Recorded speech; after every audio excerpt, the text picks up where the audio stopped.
Well, so we did, looking at this hopelessly inadequate or incredibly optimistic space, we launched shortly after that comment was made. And an amazing thing happened. 3 days after launching, we got an email message from one of the founders of Yahoo, who at the time, Yahoo was a very small company. They probably had 4 or 5 people at that time. And the guy said, wow, I saw your website. I think it's incredibly cool, and I'd like to put it on the Yahoo What's Cool list, which at that time was the most trafficked web page on the internet. And still, Yahoo, of course, is the most trafficked site. I'm not even sure if they have the What's Cool page anymore. Things have changed a lot in the near past.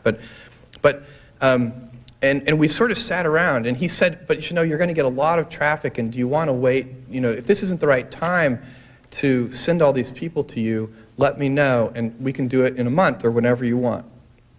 Very informal. Today, to get Yahoo to do something like that, you'd have to pay them tens of millions of dollars. But then it really was just an email exchange. So we sat around eating Chinese food. There were about seven, maybe 9 of us in the company at this point, and in the office discussing whether or not we were ready to have sort of, as Shell, who was our vice president of development, still is now our chief technology officer, said at the time that it might be a bit like taking a sip from a fire hose. And I thought that was right. And we sort of sat around, we talked about it for 5 minutes and said, yeah, let's do it. So we did.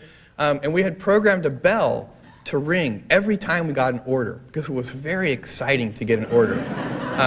And basically, every computer terminal, which there were only about 9, but everybody's computer terminal would ring when we got an order, and a little thing would pop up interrupting whatever you were doing, showing the contents of the order and what had happened, and a big cheer would go out. Well, as soon as this Yahoo thing hit, all of a sudden the bell became extremely annoying. And so we quickly unprogrammed that, and instead somebody wrote a little script that we could run at any time we wanted to see what the sales had been in the last hour or the last 5 minutes. This thing got used a lot in the first few days. And so anyway, this was still, compared to what kinds of levels of business you see at Amazon.com and on the internet in general today, very, very small, but they were huge compared to what our expectations had been. And in fact, everybody in the company, every single programmer, all 9 of us were shipping and packing books out of this 400 square foot thing. We were trying to figure out how we were going to get enough bandwidth to actually hire more people to do this while doing it. Literally working until midnight every night, shipping out 100, 200, 300 packages a day.